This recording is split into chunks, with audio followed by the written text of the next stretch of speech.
Yes, finally, I am free from this trailer. For the past 4 months, every time I went to go see a movie, they would play the same trailer for Argylle. So if there's one good thing about finally seeing this movie, it's that I no longer have to watch that trailer for the rest of my life.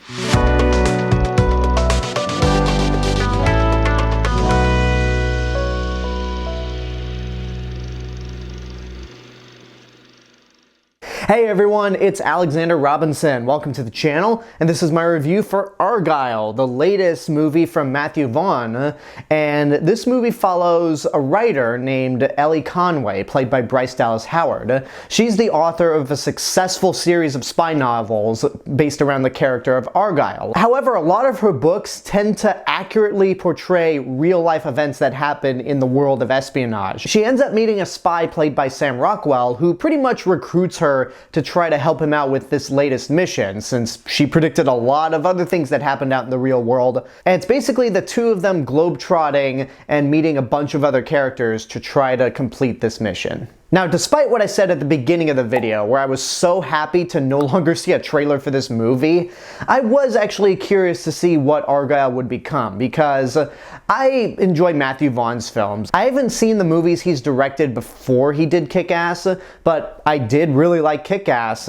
He made a great X-Men movie with First Class, and the first Kingsman is a lot of fun. The second movie, though, I flat out despise. I hate the Golden Circle so much. To the point where I didn't even bother to see The King's Man. Apparently it's not that good either, but you know, prequels have a lesser chance of being better than the original. So when it came to Argylle, this movie was sold to me as Romancing the Stone, but as a spy movie. And I thought, okay, we already got a Romancing the Stone type movie 2 years ago with The Lost City, starring Sandra Bullock and Channing Tatum, but I was willing to give this one a pass because outside of the Golden Circle, Matthew Vaughn really hasn't done me wrong. And plus, it's a spy movie, not an adventure film, so it can take things in a new direction. It can bring a unique twist to this type of story, and boy, this movie does have a lot of twists to it, which is not a good thing in the slightest. So the first bit of this movie I actually liked.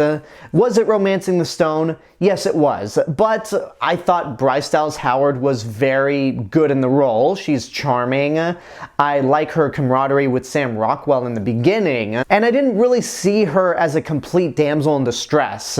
She is pretty reliable. She's insightful on the world of espionage, so it makes perfect sense on why she would be dragged along on this journey. Unfortunately, my enjoyment of this movie didn't really last that long, because we get to a point where the movie not only goes downhill, I mean, that would be an understatement to say, but it jumps off a cliff without a parachute and leaves a movie poster shaped hole in the ground. It goes to that level of decreasing quality. I won't say what happens just to avoid spoilers, but if you've seen the trailer for this movie, considering that this played in front of every single movie I saw for the last 4 months, I don't know how you avoided it. But anyway, the point is, the end of that trailer has Samuel L. Jackson telling Bryce Dallas Howard, "It's about time you meet the real Agent Argylle." That's a clever hook in the trailer. Who's the real Agent Argylle? You have to go see the movie to find out. So when we are told who the real Agent Argylle is, I just thought, no.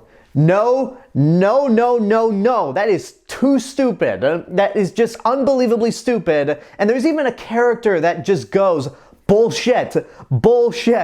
And from that point on, and even 10 to 15 minutes before the big reveal, the rest of the movie pretty much has a mentality of, okay, this happens, and then this happens, and then this happens, and then this happens.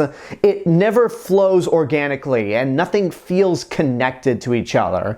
I mean, when you think back at the movie and earlier events that happen, there are things that make a little sense, but the movie plays out like the audience is stupid, and also just brings in a bunch of random plot twists out of nowhere, and then just goes, well, never mind, 10 minutes later. And there's so many other actors besides Bryce Dallas Howard and Sam Rockwell that try the best they can. Bryan Cranston doesn't really have a lot to offer in this movie. Catherine O'Hara as Ellie Conway's mother is kind of wasted.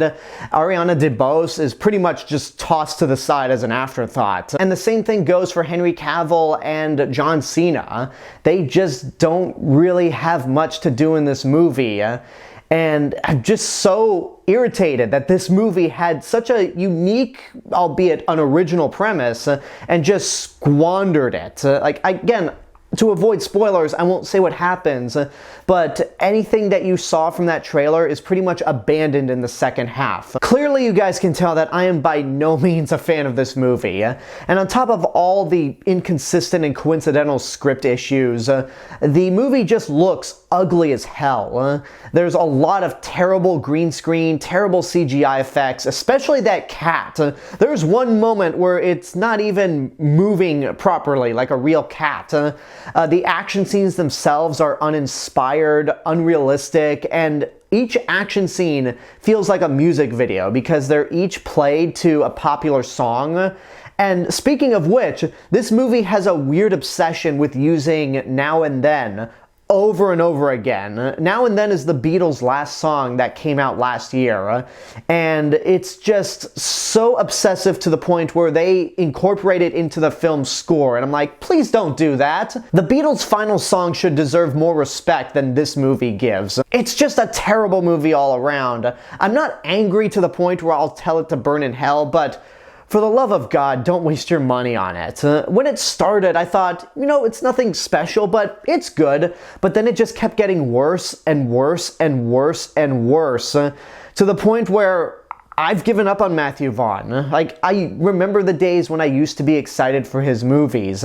Those days are clearly long gone. And if for whatever reason you see this movie, please leave as soon as the credits roll, because there's a stinger to a possible sequel that doesn't make any sense whatsoever. Yeah, this movie is just a piece, and I don't like it. And there you go, that's my review for Argylle. I hope you enjoyed it. And now I want to know what you guys think about the movie. Whatever your opinions are, let me know in the comments below. Don't forget to like the video, subscribe to the channel, and hit the bell button to get notifications. If you want to find me elsewhere on YouTube, you can go check out my travel theme park channel, Alexander Robinson Travel Channel, and follow me on Facebook, Instagram, Letterboxd, Threads. I'll see you guys in the next video, but until then, have a good day and take care of yourselves.